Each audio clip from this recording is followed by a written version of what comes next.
Ahoj, krásný den, ahoj Štěpánko, já tě tady moc vítám na tom našem dnešním rozhovoru a jsem moc ráda, že jsi přijala moje pozvání a moc se na ten náš rozhovor těším se na to sdílení toho tvýho příběhu a věřím, že to bude pro ženy, které nás poslouchají, inspirativní. Tak ahoj, já všechny zdravím a taky se těším. Vidíme, co z toho bude. Super, tak jo, ale pojďme začít tím začátkem. Vlastně, co bylo tím důvodem, že jsi se rozhodla vstoupit do akademie? Ta cesta moje je hrozně dlouhá a opravdu vede až do dětství, což jsem si ale uvědomila až jako díky akademii, ale k tomu se dostaneme, kdy u nás v rodině byla taková jako zvláštní dietní atmosféra vždycky. My vždycky máme v rodině jenom jako holčičky a všichni hrozně řešili váhu, ale mně to v té době vůbec jako nepřišlo a my jsme jako prostě ženy, krev a mlíko by se dalo říct, máme prostě velký kosti, nejsme tlustý, ale jsme prostě takový ty tvarovaný Venuše, všechny. A už moje babička, lékařka, ta prostě držela vody jak živa nějakou dietu. A moje maminka logicky prostě to dělala taky. Takže u nás na jednu stranu jedlo velmi sacharidově, to znamená, že byl to vždycky chleba s něčím, jo, prostě a když se vařilo, tak se vařily ty klasické jídla, kde se dával důraz na přílohu a ani ne, tak prostě na to maso a tak. A jasně, jedli jsme ovoce, jedli jsme zeleninu, ale vždycky zpětně si uvědomuji, to bylo prostě zalitý nějakým jako tukem a sacharidama a hrozně nám jako chutnalo, protože milujeme jako život všichni v rodině, milujeme prostě jídlo, jenže samozřejmě logicky se tohle začne podepisovat na té váze a když jako jsem začala dospívat a prostě velmi záhy jsem byla jako prsatá a tohle, tak jednak se to nesetkávalo úplně ve škole s hezkým přístupem. To dneska třeba, že mám dceru, která jde do puberty 10letou, tak už je to dneska naštěstí jiný a dřív prostě to bylo, že se vám smáli jako lidi, že máte prsa a tak. A prostě do dneška si vzpomínám na jednu takovou situaci, kdy jsem měla v pokoji velký zrcadlo a dostala jsem tenkrát od mamky nějaký jako nádherný šaty, který prostě zvedaly prsa a to. A ona ke mně přišla a já už tehdy jsem prostě měla 13, 14, byla jsem prostě úplně normální teenager, který měl bříško. Mamka ke mně přišla a jakoby stoupla si za mě a to bříško mi zatáhla rukama a říká mi, vidíš, kdybys tam neměla to bříško, tak bys byla dokonalá. Wow. A vůbec to nemyslela zle. Jasně, no. Ale to muselo spustit to se mi muselo zavrtat tenkrát do mozku, vůbec jsem si to neuvědomovala a já vlastně jsem prostě začala jako, nejdřív jsem začala jako revoltovat proti tomu, jak vypadám, takže jsem si prostě tehdy v 17 ostříhala vlasy, na ježka jsem chodila, na černo jsem se barvila, jedla jsem, co jsem chtěla, byla jsem taková jako kulatá. A pak se mnou v 18 letech rozešel můj tehdejší první kluk. A já jsem přestala jako jíst. Ze stresu a zhubla jsem tenkrát asi strašně moc, já vůbec nevím, jsem se nevážila nic, neměřila, ale prostě hodně jsem zhubla, jako byly to 2-3 velikosti a zjistila jsem jako, že to takhle jde, že prostě je strašně jednoduchý jako přestat jíst a že to jde dolů. No a když se ti tohle podaří v 18, tak vůbec nepřemýšlíš o tom, že to prostě bude horší a horší a že to nemůžeš aplikovat prostě do budoucna. Takže jsem prostě postupně za ten život, protože dneska je mi 43 let, brzo mi bude 44, tak jsem vlastně pořád jako ubírala z těch úplně normálních potravin. Začala jsem víc a víc omezovat a za ty léta jsem prostě pořád jako něco nejedla. Odpírala jsem si cukr, odpírala jsem si prostě přílohy a přesně to šlo jako logicky. Něco jsem vždycky zhubla a jojo efekt, přibrala jsem a ještě jsem se prostě peskovala za to, že nejsem schopná jako to vydržet a všechny tyhle ty věci, které prostě jsou dneska tak dávají smysl, proč se děly, ale předtím smysl nedávaly. Takže jsem si to dávala za vinu svému tělu, že to prostě jako neumím dobře a říkala jsem si pořád, já ještě toho málo vím. A určitě, když toho budu vědět víc a budu zkoumat ty příčiny, proč prostě to tělo přibírá a jak funguje a prostě co všechno mám a nemám dělat, takže se to konečně jednou zlomí a já všechno zhubnu a budu prostě štíhlá a krásná, že A jsem všechno bude malá. zalitý sluncem.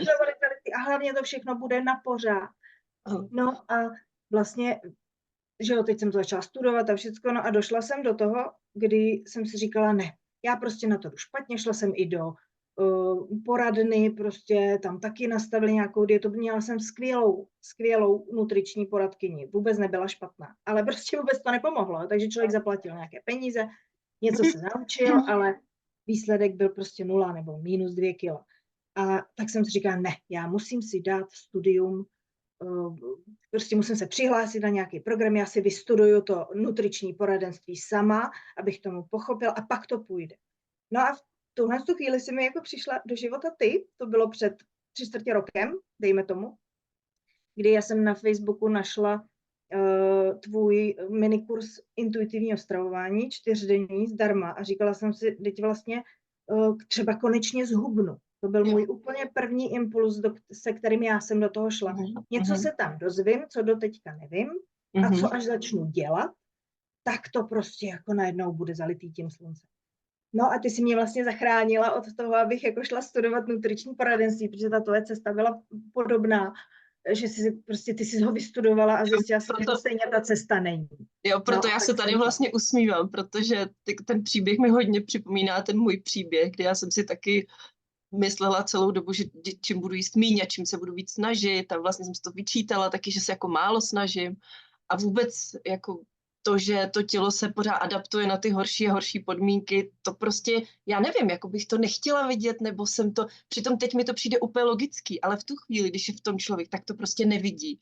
Jo, má takový ten svůj tunel a jede si to svý a je to strašně těžký, jo. A vlastně já jsem to nutriční poradenství teda vystudovala a taky mi to nepomohlo, no, takže tak. Tak jo. Takže ty jsi se potom rozhodla vstoupit teda do akademie, po tom minikurzu.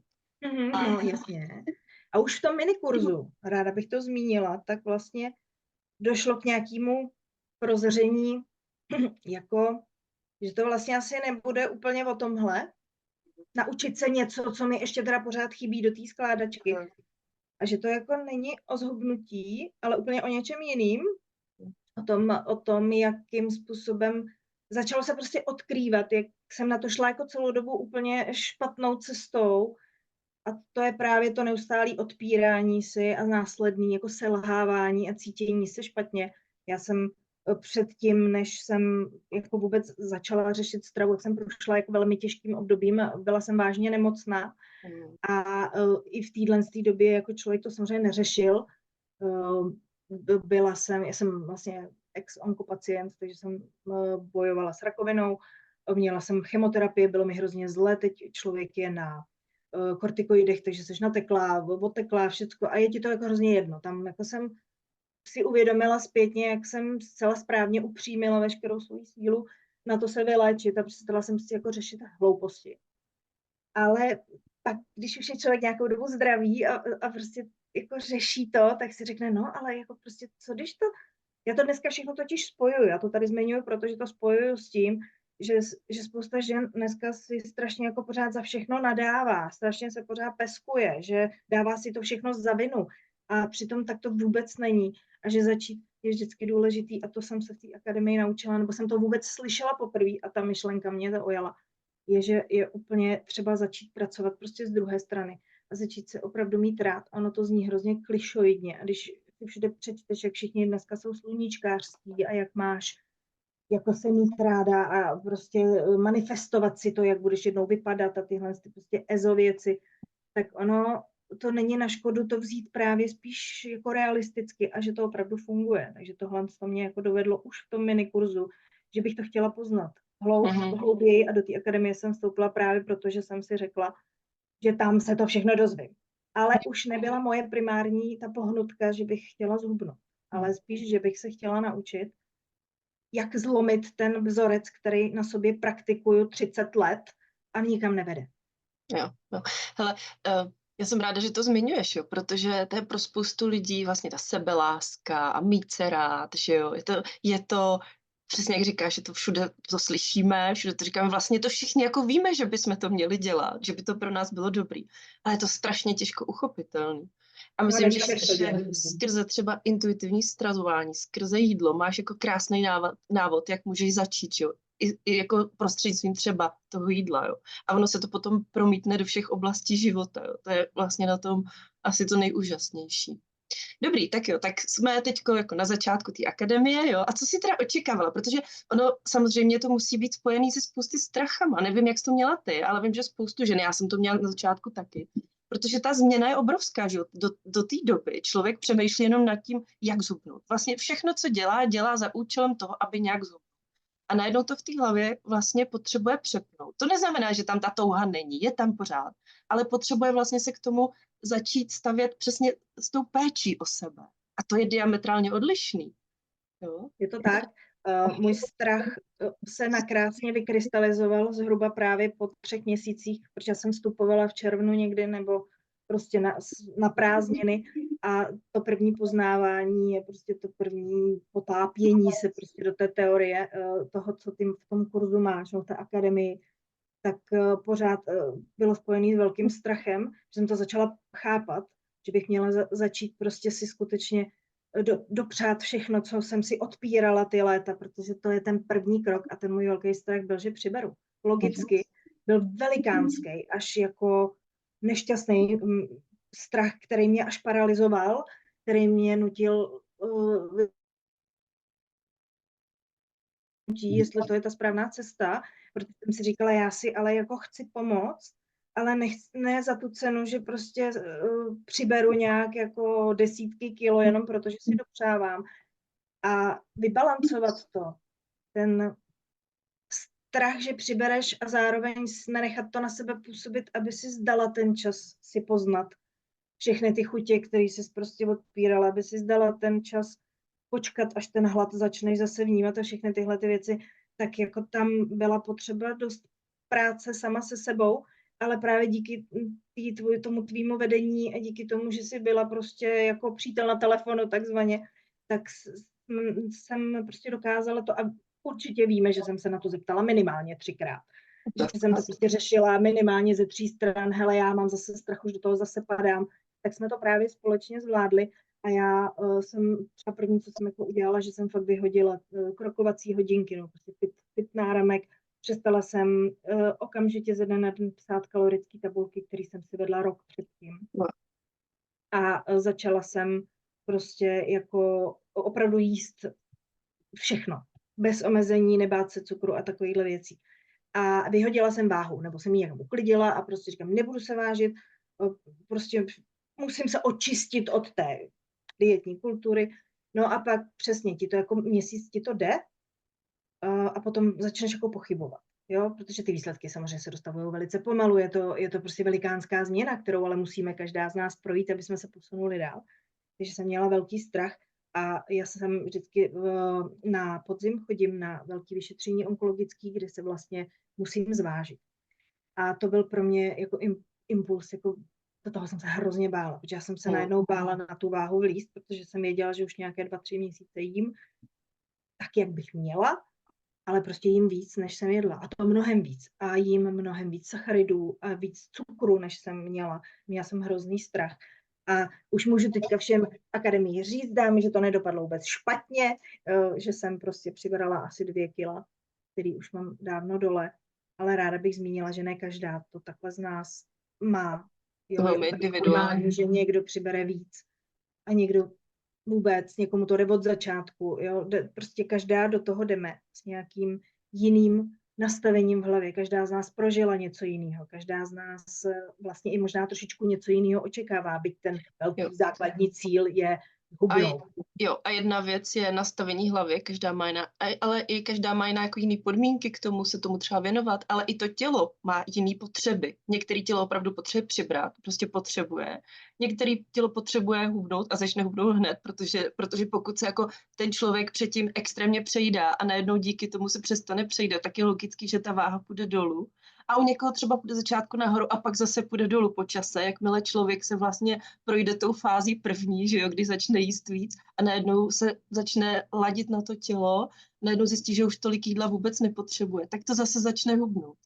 Ale vlastně to vůbec není důležitý. To je to, co jsem chtěla říct. A to je to, k čemu postupně ty ženy docházejí vlastně samy. Že to tam jako musí nějak přepnout. Je to tak a není vůbec jako ošklivá cesta, naopak. Je to velmi příjemná cesta a akorát to ze začátku, jako všechno, když se učíme, tak se prostě neprobudíme ráno a neumíme to, ale musíme se to naučit a musíme si to promyslet a musí nám to v té hlavě dojít. Ale k tomu ta akademie je právě výborně postavená, že ona obsahuje prostě kapitoly, které se dotýkají všech možných prostě rovin, které tohle to může mít a velmi dobře vede k tomu výsledku, kterým je přijmout se v tuhle chvíli, jaká jsem, ale jako skutečně. A nemyslím tím sluníčkově a ezotericky, ale prostě tak, jak to je. Pochopit, jakým způsobem si člověk třeba i ubližoval celý ty léta a kde ta cesta byla špatně a že to vlastně všechno může být hrozně jednoduchý. A ono to skutečně tak jednoduchý je. Já jsem nejvíc bojovala ze začátku s tím, naučit se mít hlad. Já jsem prostě ho necítila a u mě prostě, jako to bylo vždycky velký vlčí hlad, že jo, protože když se pořád omezuješ, tak potom ti to přepadne. No a ne, že bych tláskala hlouposti, naopak já jsem měla vždycky velmi promyšlené a poskládané, prostě celý ten talíř, jako bílkoviny a tohle. No jasně. Ale neuspokojovalo mě to. Necítila jsem uspokojení z jídla a svůj hlad jsem neznala, nebo jsem ho neuměla slyšet až do té doby, než byl tak hrozný, že už nešel ovládat. A to jsem se já třeba v akademii učila poměrně dlouho. A jak to teda dneska vypadá? Konkrétně třeba ten tvůj den, jo? V čem je to jiný, než to bylo předtím? Já jsem dřív většinou nesnídala, protože jednak se tak jako přerušovaný půst, že jo, a využijeme to, co máme po noci, když prostě jsme aktivní už od rána a ráno to tady všechno sfackujeme a běžíme do práce. Ušetřím kalorie, že jo, na odpoledne. Jo, ještě si zasportuju a je to celý úplně špatně, že to tělo prostě nejdřív jen tak našeptává, no jen tak jako šeptne do ouška a to prostě jsem já absolutně neslyšela. Pak začne jako šeptat víc a to já jsem pořád neslyšela. A pak začne mluvit a to já jsem pořád neslyšela. Pak začne křičet a to už je špatně, protože to už je přesně ta cesta k tomu přejedení nebo snědení jako úplně zbytečného jídla, nebo prostě, a hlavně pak sebezpytování, sebe jako takovýho toho, no podívej si, co si zase jako vyvedla a tak. Já to dneska už mám jinak. Za svůj velký úspěch považuji to, že jsem zcela přirozeně, ale pozor, trvalo to 3/4 roku, začala snídat. Jo, protože já jsem k snídani měla až odpor. Já vím, že tohle jsme hodně řešili, no. Pomyšlení na to, že bych ráno něco snědla, kromě kafe s mlíkem. A to jsem říkala, tam máš mlíko prostě, to je tvoje snídaně, že jo. A bylo to jako, musela jsem začít poslouchat. Právě to, nejdřív jsem začala poslouchat to mluvení tohle. A potom jsem si musela dovolit ho uspokojit, ne když řve, ale když mluví. A postupně jsem se propracovávala k tomu šeptání a dneska už prostě poznám, i když jen takové to první našeptnutí, že ten žaludek jen tak jako zaševelí, hele, jo, já bych chtěl něco, pošli mi tam dolů něco. A ne vždycky to stihnu uspokojit. Mně to prostě, nastavilo se mi to krásně. Probudím se, ať už je to v jakoukoliv denní dobu, do hodiny, hodiny a půl, začne šeptat. Takže prostě v tu chvíli já už jdu a pořád ještě nejsem jako na konci cesty. Musím upozornit, že to není ještě zase top sluníčkový, je to pořád na cestě. A to je, že já někdy prostě to nemůžu uspokojit prostě hned a ještě pořád ten režim nemám tak přizpůsobený, neumím si u sebe třeba nosit svačinky, jo, je to takový, jakože, ale už jsem tam, že uspokojím tu potřebu prostě hned, jak ji poznám a neřeším, že jsou 4 ráno, nebo že prostě jako teď se to nehodí, protože něco. Takže to je, já si to považuji za velký úspěch, ale všechno to přišlo přirozeně. Nemusela jsem vůbec jako to nastavovat v té hlavě, nebo se nutit si to nastavovat. Ale tím, že jsem se začala poslouchat, tak to přišlo samo. Jak často se teď přejídáš třeba? Já jsem se jako nikdy úplně moc nepřejídala. Já jsem spíš ta hladovějící jako Jo, jo, jo. žena, ale stane se mi to. Určitě, jak často, málo kdy. 2krát do měsíce, nevím, je to málo, ale ten výsledek je ten, že i když se mi to stane, tak já si nenadávám. Mm. A dokonce prostě jsou situace, kdy vím, že to prostě nedělám dobře a že vím, že se přejím. Mm. A vůbec se na sebe nezlobím. Si k tomu vědomě rozhodneš vlastně.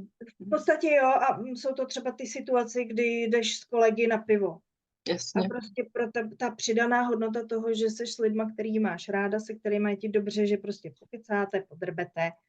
Jo, a dobře, tak si prostě u toho v 10 večer dáš 3 chleby s paštikou, protože jsi v nějakým výborným pivním klubu a piješ do toho to pivo, který ty kalorie tam lítají a tobě je to jedno, protože pro tebe Užíváš. není důležité, ty si to užíváš a pro tebe není důležité, že to v tu chvíli to uděláš to, užiješ si to a nemáš potřebu to dělat dál. Není to na denní bázi, jo, a je to prostě všechno strašně nějaký svobodný. To je hezký. Ale Štěpánko, co tě překvapilo na akademii, na intuitivním stravování nebo na naší spolupráci, kdyby si měla vyzdvihnout nějakou věc? No, určitě bych chtěla vzkázat všem ženám, které mají strach, že to nebudou stíhat a že to je spousta studijních materiálů a cvičení a různých věcí. A mě osobně to překvapilo velmi. Je, že vůbec, že se to dá jet, já tomu ráda říkám na pankáče, to je přesně to, co dělám já. Já jsem poměrně zaměstnaný člověk, který nemá toho času tolik, ale i přesto, že jsem na rovinu říkám všem, neslyšela všechny kapitoly, vybrala jsem si jenom ty, které mě oslovovaly v tu chvíli s tím mým největším problémem.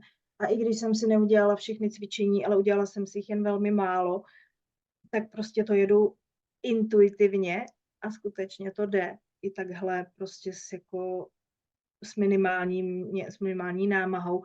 Co si myslím, že je asi důležitý, je prostě ten mindset, to nastavení. Že člověk je v té fázi, kdy o sobě hodně přemýšlí a je v životní fázi, kdy jde do sebe, řeší si sám sebe tak nějak přirozeně, což na téhletý startovní čáře jsme každá jinde, nebo každá ji máme jinde.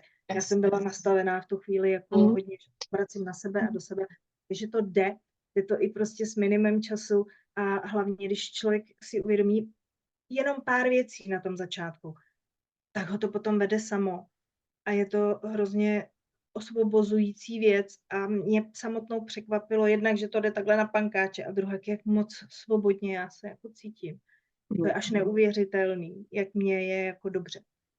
A to i ve všech jako směrech toho života. Já jsem prostě víc v pohodě, já jsem mnohem klidnější, prostě nerozčiluju se tolik, jak jsem no, tak nejde prostě.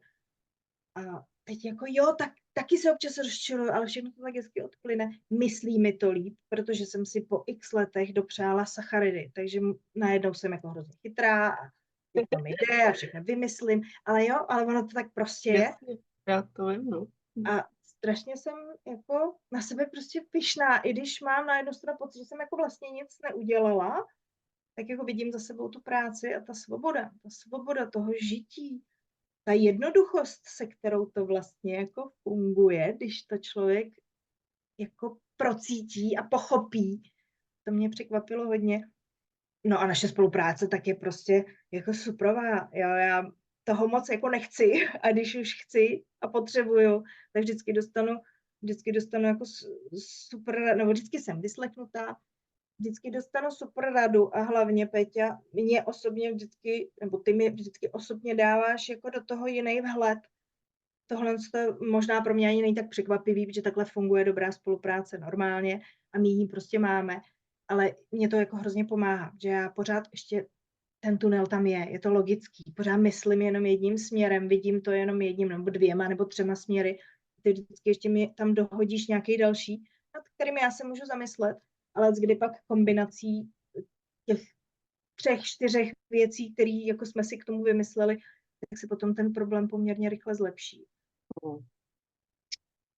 Jo. Já bych k tomu jenom ráda dodala, že jsem ráda, že jsi na sebe pyšná. Já jsem na tebe taky pyšná velmi. A vlastně se mi moc líbilo, jak jsi říkala, že jsi to vlastně neprošla celý.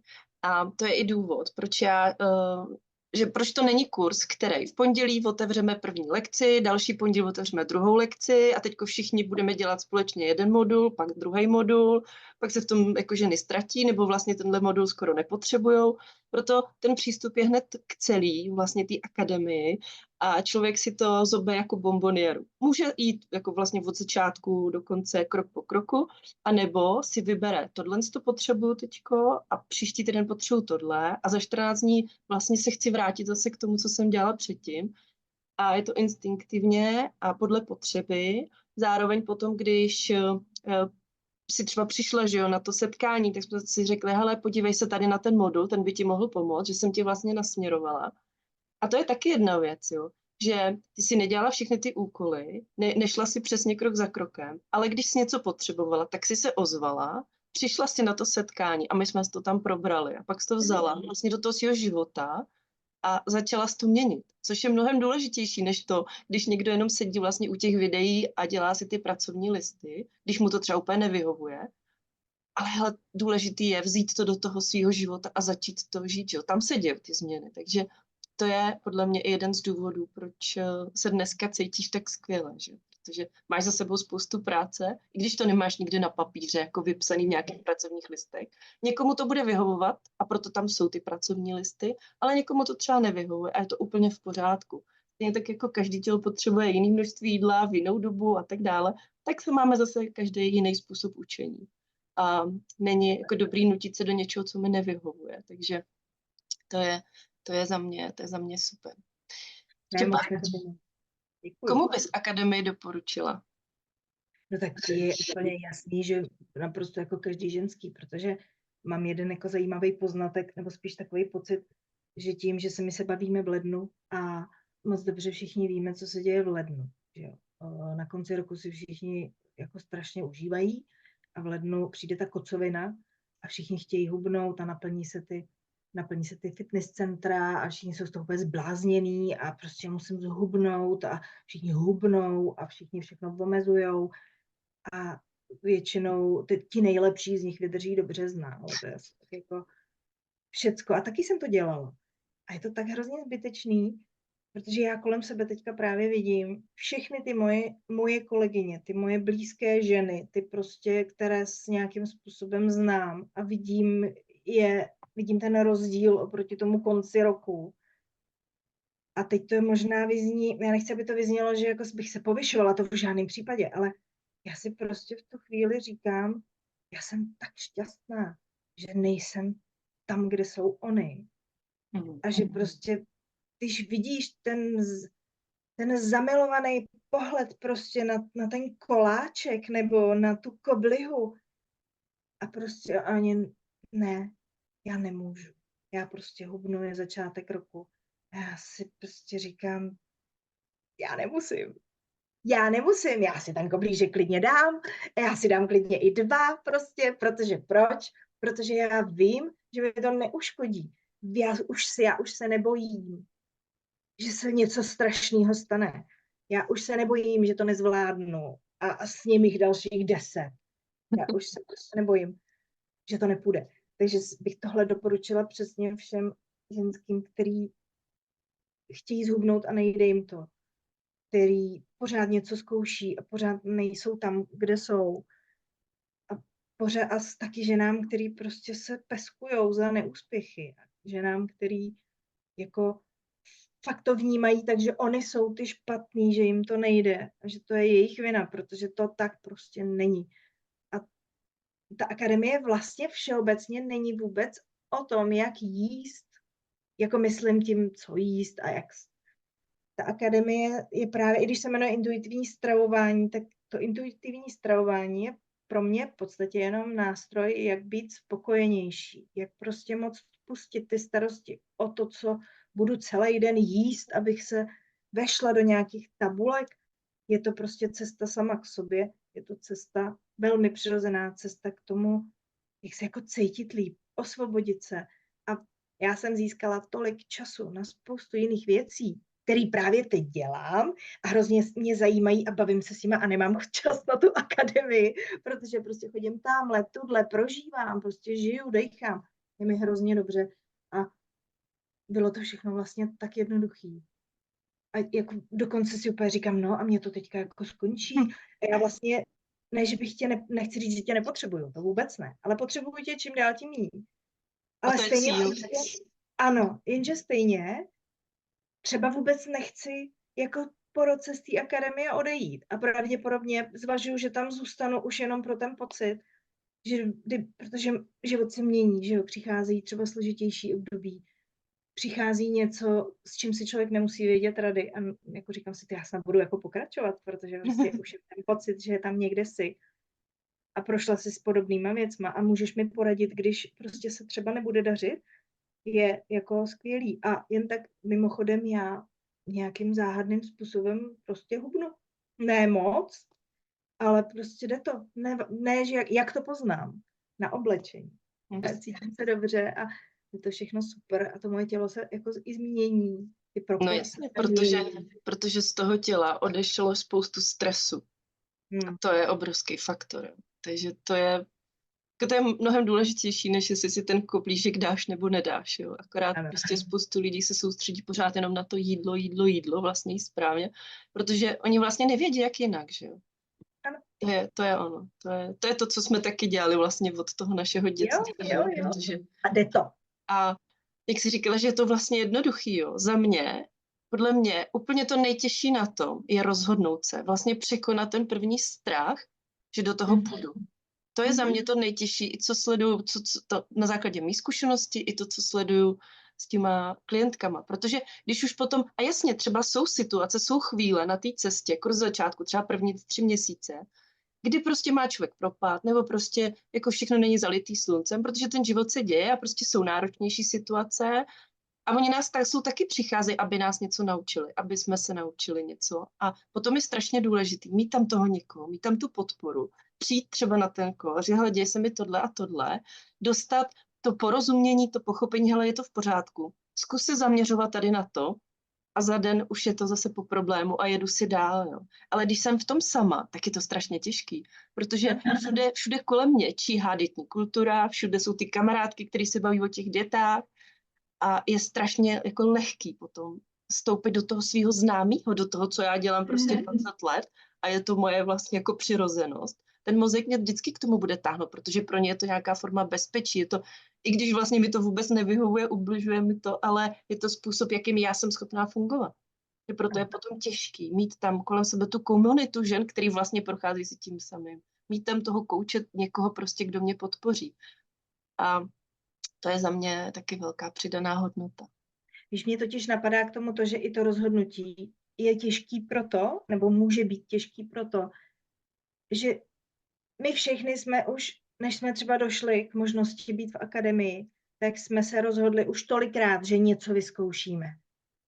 A ono to tolikrát nevyšlo, protože to třeba chvíli zabralo, ale pak prostě návrat k těm svým zažitým, nevyhovujícím, ale prostě bezpečným zvykům, které jsou nejjednodušší, protože jedeš na autopilota a není třeba o nich přemýšlet. Jenže ta akademie tohle to mění. Mění to proto, že se ty věci dají dělat, každý si to může jet vlastním tempem a to je ta cesta, jak nezměnit jenom tu jednu věc nebo nevyměnit 2 dílky v celé té skládačce, ale to je ta cesta, jak změníš to myšlení, takže ti to začne jít samo. A prostě to je vlastně možná jedna věc, kterou si teď uvědomuji, když spolu o tom mluvíme, že to bylo taky jako velký překvapení. Že já, která jsem už nevěřila vůbec ničemu, já jsem tu akademii zkusila už jenom jako, že no tak to prostě zkusím, no, už jsem toho zkusila tolik, tak třeba tohle zabere. A ono to zabralo, ale vůbec ne tím způsobem, který jsem já původně očekávala, ale mně se skutečně podařilo změnit si to nastavení té mysli úplně přirozeně, tak, že mi to teď vyhovuje a já nejsem dokonalá a já nemám dokonalou váhu a nemám prostě, ale jsem to já a poslouchám se a je mi konečně samotný se sebou dobře a je mi úplně jedno, co si myslí někdo jiný a to je něco, k tomu mě akademie dovedla úplně přirozeně, aby to nebolelo. Krásný, krásná tečka na závěr.